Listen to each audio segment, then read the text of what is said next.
Okay, I'm going to start tonight's poetry readings with a recent poem that's about current events. Uh, but the poems I'm going to do tonight are kind of an eclectic group. Some, like this one that I have just recently written, and then some others that I'll describe a little bit about. This first one is called An Eye and a Tooth, and it's about Gaza in 2024. An eye for an eye, a tooth for a tooth, until we're all blindly gumming our food. All that is gained is another day in the fight, blood in the streets, a mother's wails in the night. Every people has a right to live as they are, but none have the right to live to wage war. Nor is it moral for those attacked to go too far. It's just common sense, yet still here we are. An eye for an eye, a tooth for a tooth, a feast for the fly, as lies become truth. You won't share the land, the water or air, so share instead the pain, sorrow and despair. An eye for an eye, a tooth for a tooth, a feast for the fly, a grave for the truth. This next poem is called Hole in the Middle. Hole in the middle. There's a hole in the middle of each and every man or woman's soul. Something that's lacking that will make each of us whole. The thing is love that we're lacking. It's love that we need. Like the polar ice cracking, an ocean of love will be freed. A hole in the middle that is threadbare and worn. A hole is a riddle for what's yet unborn. There's a hole in the middle of each and all of our lives. It's the person we all could be, looking through all of our eyes. See the path that lies before you. See the way you must take. The way's never easy, but it's not a mistake. A hole in the middle, fill it up with good deeds. Don't fall off the griddle, just keep clenching your teeth. There's a hole in the middle of each and every one's soul.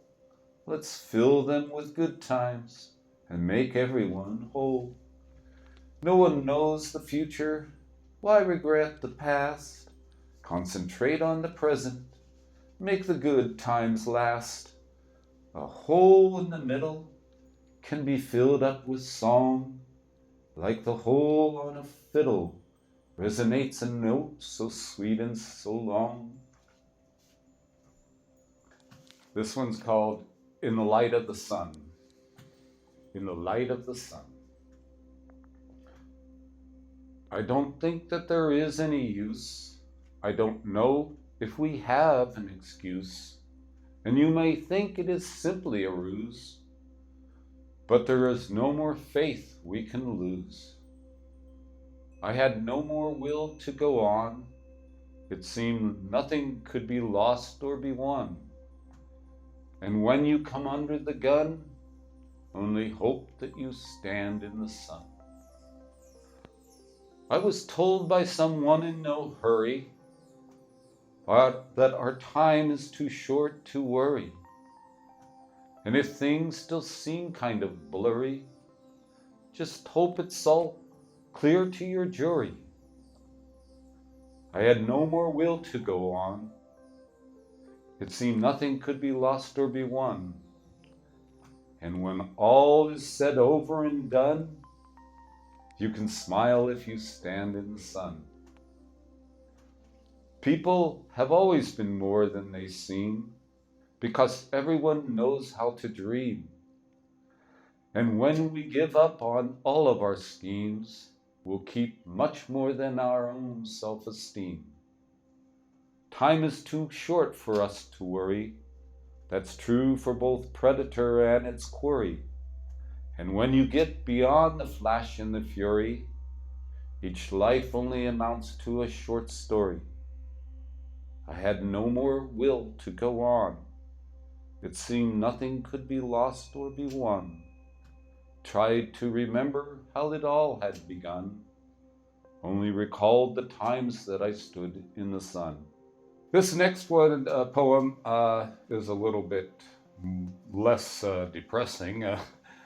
It is called Big Blue Marble, and it was written, well, first I wrote it a long time ago, and I lost that notebook that had it in, and so this is a recreated version, so it's probably a little bit different from that. Big Blue Marble. They say that the world keeps getting smaller each and every single day, and there's no place upon this planet where man hasn't had his sway. But it still seems like a big place to a working man like me anyway. When you're out working in the hot sun, the world's still a great big hot space. They say when men went on that journey 300,000 miles from Earth, they'd look back to take a picture, to see what it was worth. The Earth looked like a big blue marble in that black background of space. The world's a big blue marble, and heaven help the human race. They say that there is a camera way up there in the sky, and it can take your picture as it goes orbiting on by. It's enough to make a paranoid lose all his senses for a while, but just think of it as a photo op and look up with a great big smile. The world just keeps getting smaller each and every single day. There's no plan to slow the process or even get in the way.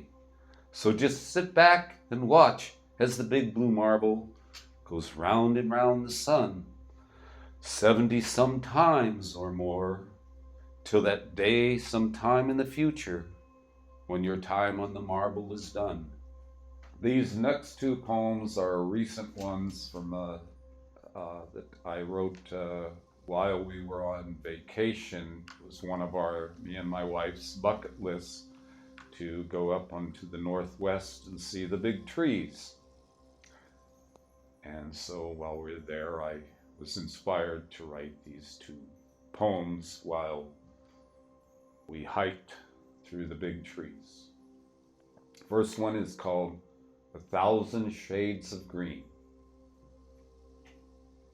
There's 1,000 shades of green in the forest of big trees, with 1,000 forms of life under the protection of their limbs.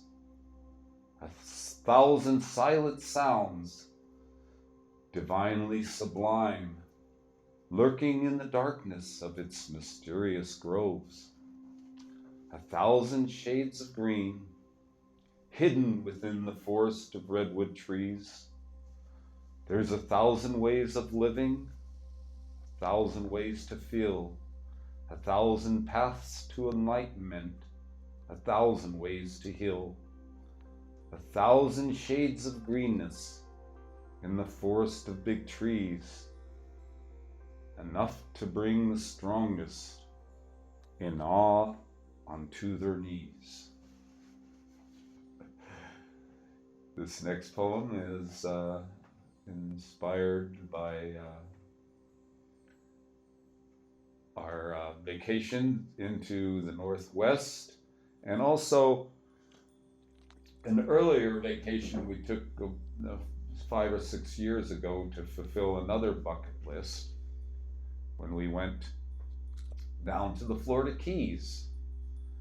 And so if you know about Woody Guthrie, you know that he wrote a famous song about the Keys and the big woods, redwoods, and he was when he died, he was cremated and put into the Gulf waters off the Keys. So I thought it was appropriate to kind of combine both vacations, one a long time ago and one recently. And this is called This Is Our Land, Ode to Woody Guthrie. Well, I went down to the Florida Keys and tasted the salty brine, all the way out to Key West, where I stuffed my face with stone crab and key lime. Now I'm out here in these big red woods, although I'm way past my prime. But just like good old Woody, I'm trying to find a rhythm to my rhyme. And like Woody at the end, I know I've had more than I still have of precious time. But walking under these tall redwood trees gives one a sense of the divinely sublime.